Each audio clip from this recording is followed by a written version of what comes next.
waited so long. You know, the Quran, the message of justice, of equality, of compassion. If we had followed the true message of the Quran, the Muslim world would be at the forefront of the feminist movement today. That was a clip by Zina Anwar, the executive director of Musawah. So you're probably wondering, what is Musawah? Musawah stems from the Arabic word for equality. But it is much more than that, as it represents a global movement for equality and justice within the Muslim context.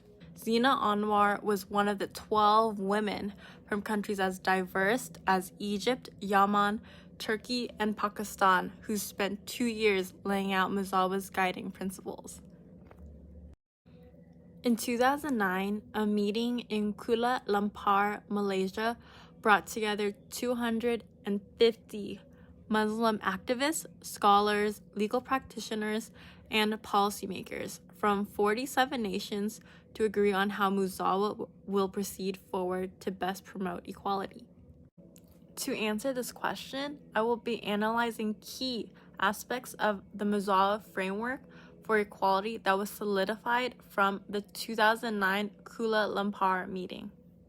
In the opening speeches, Zina Anwar shared the motivations and history of Musawah, but more importantly, she stated, "I know we come from different backgrounds here. Some of us have worked for equality and justice within the framework of religion and believe it is possible to find liberation within religion."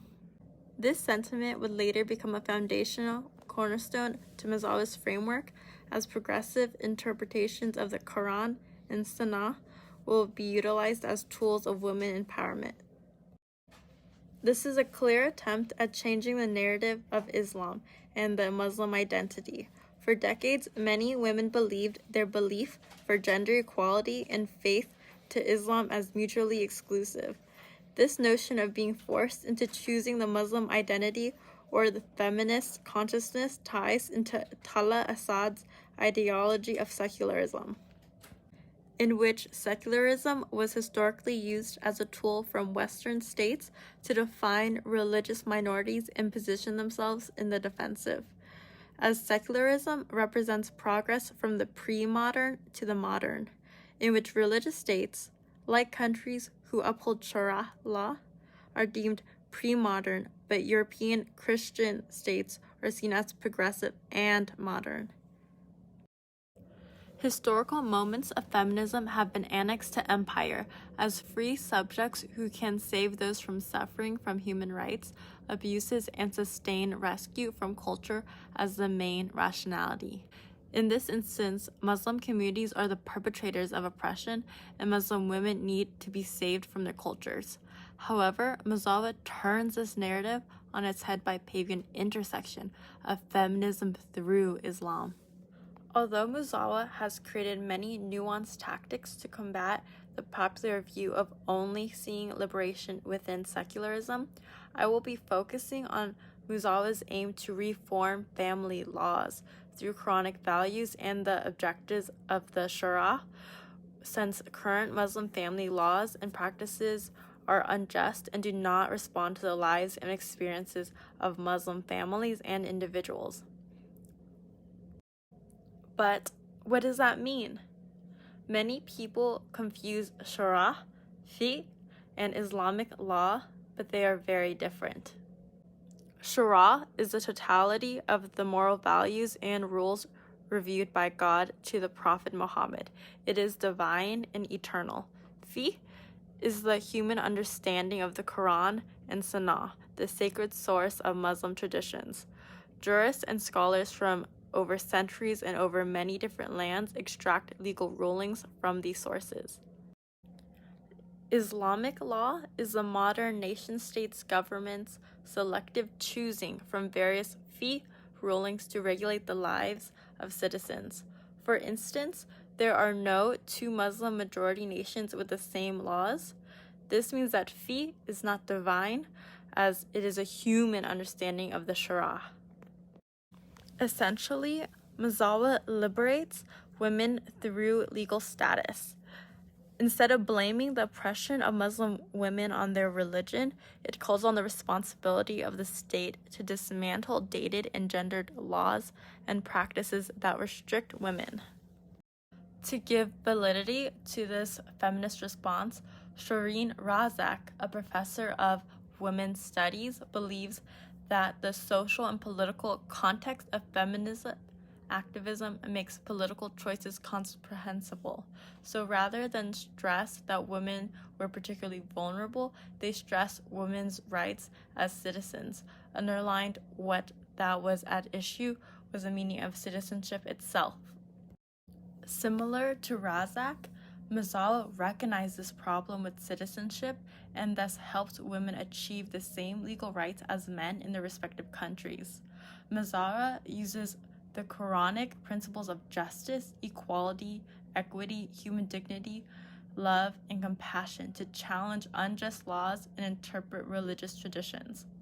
Although these principles derive from the Quran, they are universal and reflect contemporary human rights standards. It seems that Musawah's ideals partially functions on universal beliefs of human rights standards. But how does universal rights conform to supply the diverse needs of women across differing Muslim-majority nations? Yakin Yaturk, a key speaker at the Kuala Lumpar meeting, discusses how to tie universal human rights and cultural sensitivity into a productive conversation of the future actions of Musawah. She acknowledges how universal framework has been historically rooted in the struggles of the oppressed people in Western and non-Western societies based on ethical reasoning for demands of freedom and justice. Yaturk denounces the use of cultural relativism and cultural essentialism framework while urging for a shift towards a universal rights culture. A cultural essentialist approach typically associates non-Western cultures with developing countries that are inherently misogynistic and reduces the woman as a victim who needs saving. On the same note, a cultural relativist approach tends to contest gender equality through hegemonic explanations of culture and religion and used as an excuse to validate discrimination and violence, which inherently undermines the state's relationship with international human rights standards. The problem is not upholding universal human rights values, but instead how they open dialogue for contestation and how understanding discriminatory cultural discourse can create tools of oppression, mass mobilization, or political opportunism. This leads us into the question of how to enhance legitimacy of universalism within human rights standards that respect for cultural diversity.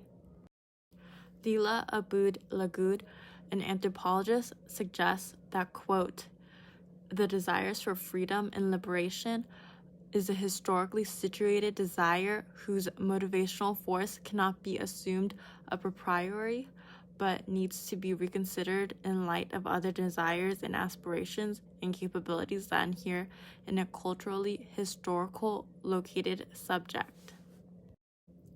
Essentially, would other desires be more meaningful for different groups of people? Yaturk understands the diverse needs of women in respect to their cultures and urges for civil initiatives that challenge hegemonic representations of culture and harnessing the best elements of local cultures to advance human rights and gender equality. This ideology is ingrained into Musawah's framework as it revalidates culture itself. For Muslim women, it is urgent for their status to grow as the demands for broad-based democratization spread throughout the region. This will help push for a new social contract that calls for the legitimacy of state sovereignty and increase the human rights of people living within its borders.